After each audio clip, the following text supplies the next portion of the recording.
I'm going there to see my father. I'm going there no more to roam. I'm only going over Jordan. I'm only going over home. I know dark clouds will gather over me. I know my way is rough and steep. Yet beauteous fields lie just before me, where God's redeemed their vigils keep. I'm going there to see my mother. She said she'd meet me when I come. I'm only going over Jordan. I'm only going over home.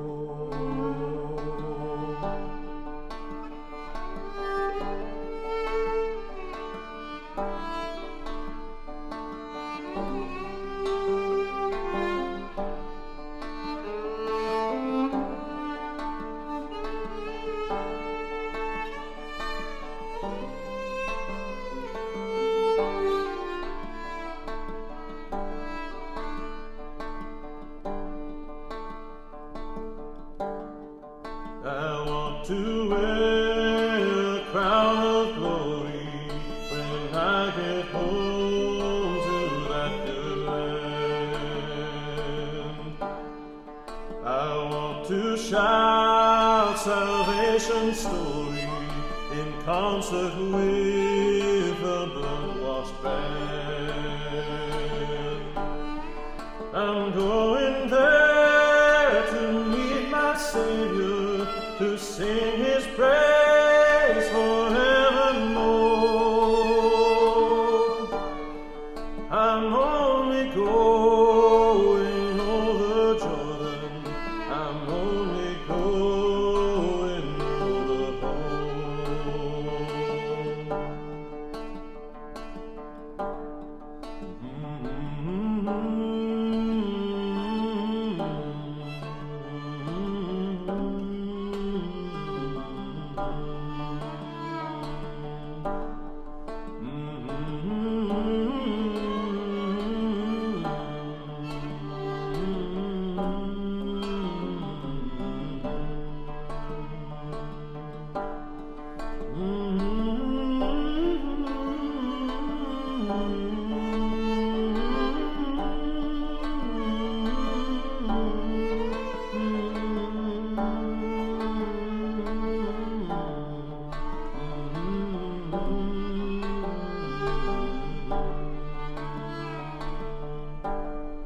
I'm going there to meet my Savior, to sing his praise forevermore. I'm only going over Jordan. I'm only going over home.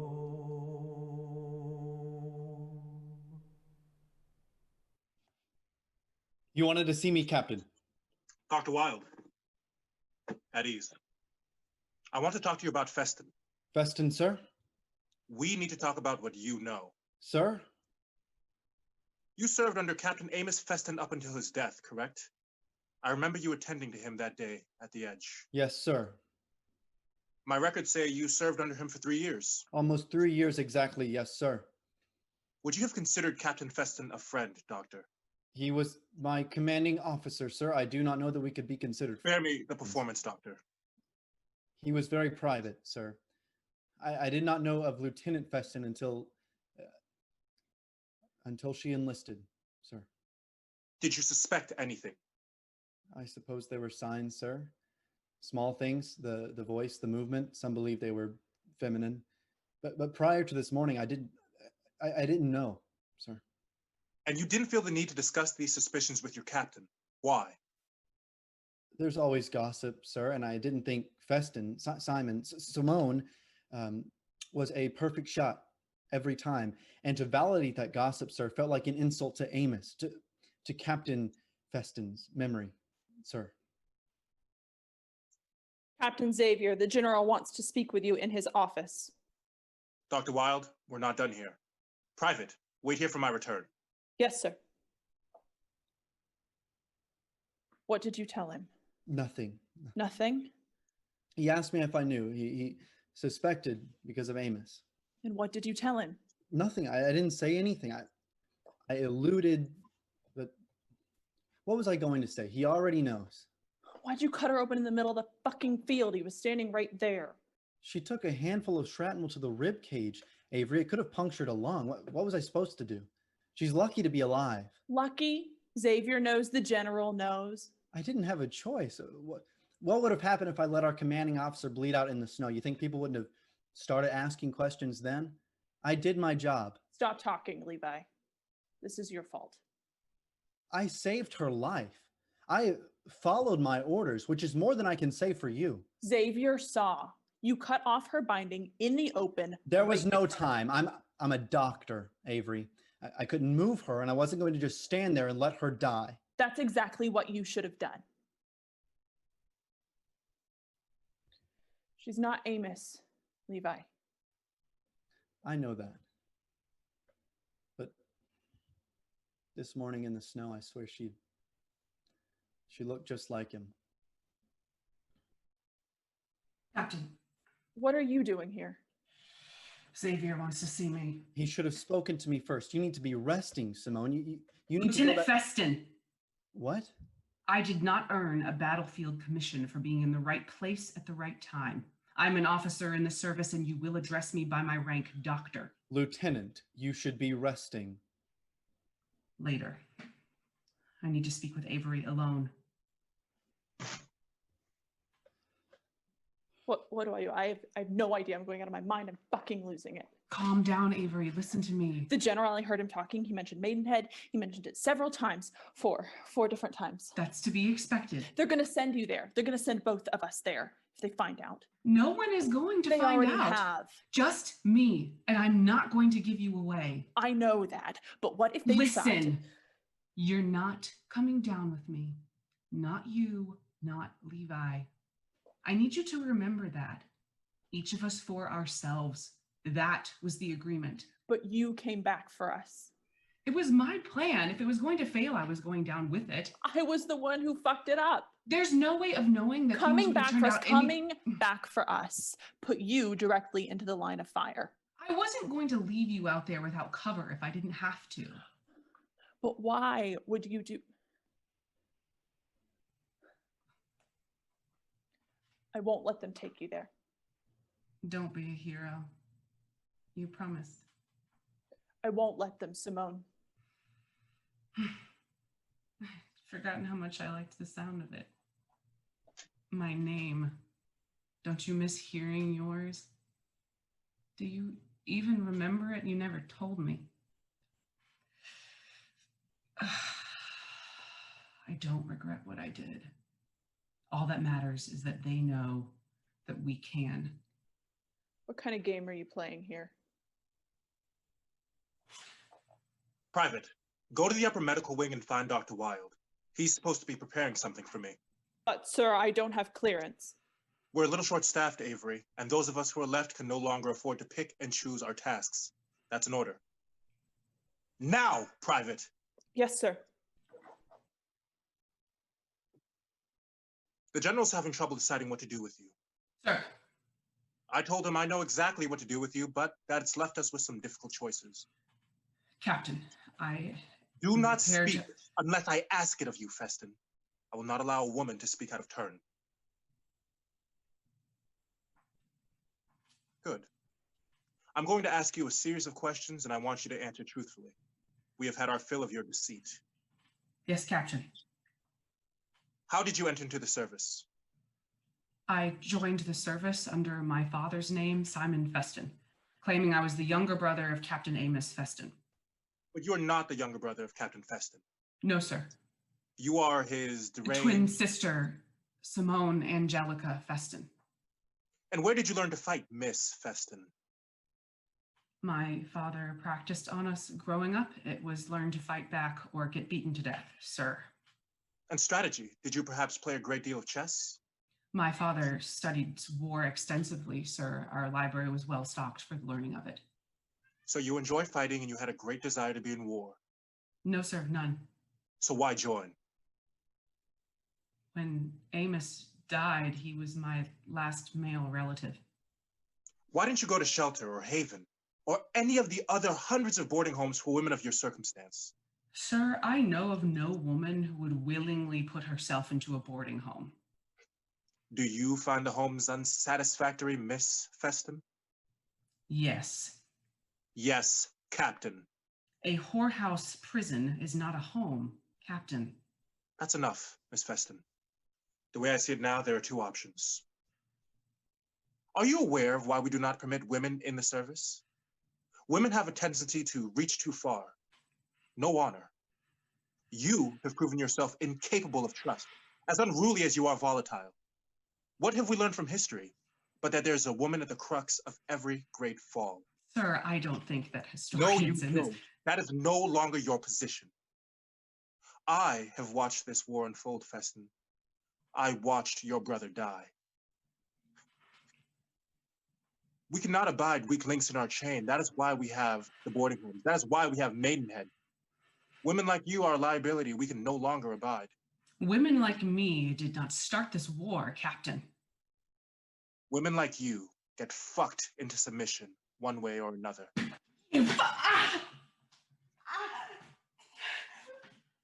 Wilde! Sir, she's still very weak from blood loss and her pain medication is wearing off. Hold on. She hasn't heard her options yet. Pull yourself together, Feston. I want to look you in your eyes. Are you listening, Simone? First, Maidenhead. You're familiar? You've heard the stories, I'm sure. Mostly true, I'm afraid. The one about the fire certainly is. About how once the fire started, they had to lock everybody on the 8th floor inside. They leave out the part about the jumpers, though, from the 8th floor. They didn't stand a chance. Sir, please, I don't think... Your service as a combat doctor under Captain Amos Feston began during the Haven Boarding Home Rebellion. Is that right, Doctor? I did, yes, sir. And how many women were sent to Maidenhead following that uprising? Over 500, Captain. And in the riots that followed that sentencing? At least 200 more, sir. And how many are still alive? Last I heard, less than 30, Captain. Are you envious that their mortality rate is so much lower than your own company's, Captain? Doctor, bring in Private Avery. He should be right outside. Yes, sir. Avery, you served as a warden at Maidenhead before joining the service, correct? A warden. Yes, sir. Could you perhaps describe it for us? Miss Feston doesn't seem to be grasping the gravity of her situation. It's like a factory, sir. The women, they work long, irregular hours. Sometimes they wake them up in the middle of the night to make them work just for the sport of it. They make things, supplies for the war.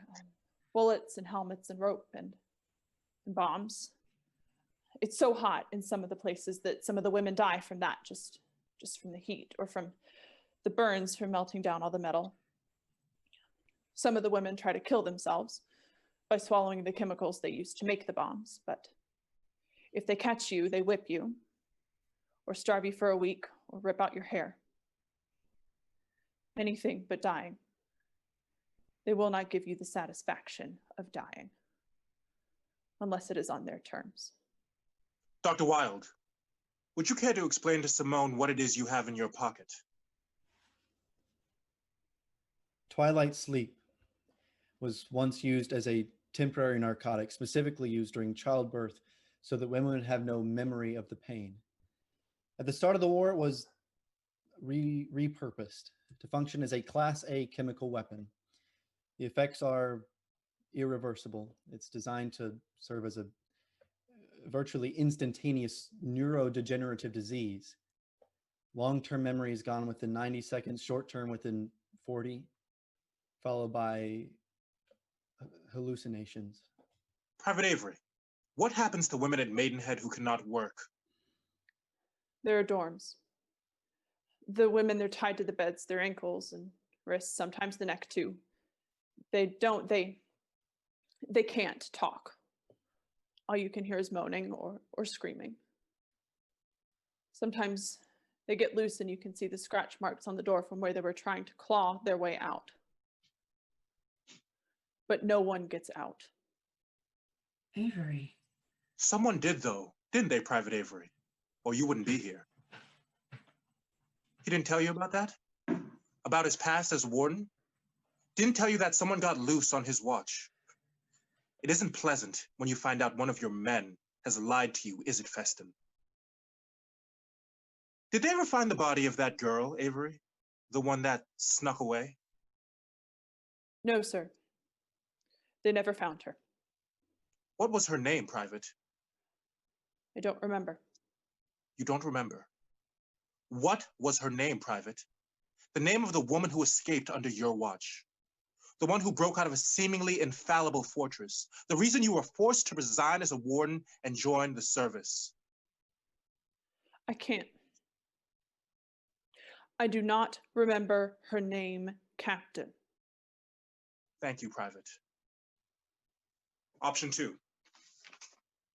This envelope contains the names of 15 good, honest soldiers of our regiment who participated in the execution of your plan of attack at the Edge this morning, all of whom attest that your actions are to thank for their survival.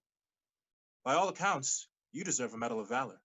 Or should I say, Lieutenant Simon Feston deserves a Medal of Valor. What? Dr. Wilde, the injury sustained by First Lieutenant Simon Feston this morning during the rescue mission, what is the likelihood that those injuries would have been fatal?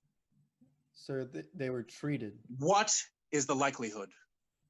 Without proper medical attention, she would have died in under an hour, sir, if that.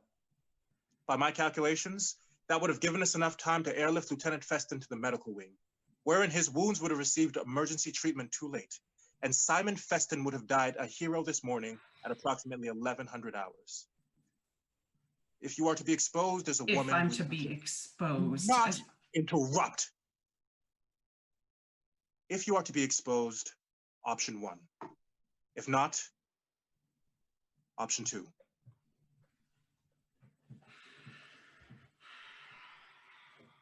Go ahead, since it seems you've made the choice for me. But there aren't enough bullets on Earth to make you forget what I am. This isn't a choice either of us gets to make. The general doesn't want the scandal your story would bring. And he can't risk a top officer getting accused of murder. And I can't disobey direct orders from my commanding officer. However, Avery. Sir. That woman, the one who escaped under your watch, Private, her name was Eve. I have not forgotten. We cannot abide weak links in our chain, Private. I know exactly who is responsible for the fall. And so do you. I am a poor, wayfaring stranger, a traveling through this land of woe, and there's no sickness,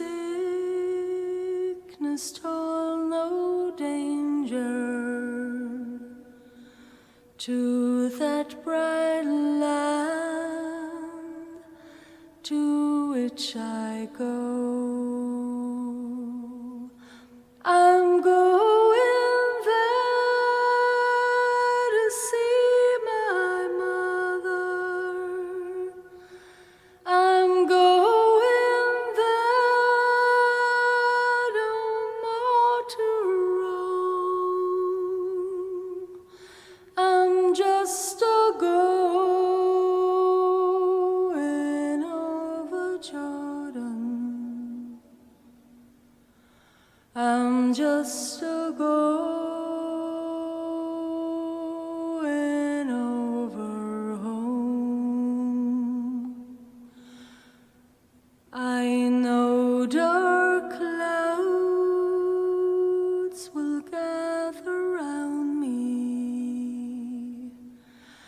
I know my way is rough and steep,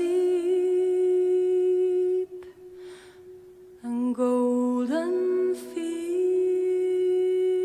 spread out before me, and my Redeemer I shall meet. I'm going there to see my Jesus. He said he'd meet me when I come. I'm just a going over Jordan. I'm just a going over home. I'm going there to see my Jesus. He said he'd meet me when I come. I'm just a going over Jordan. I'm just a going over home.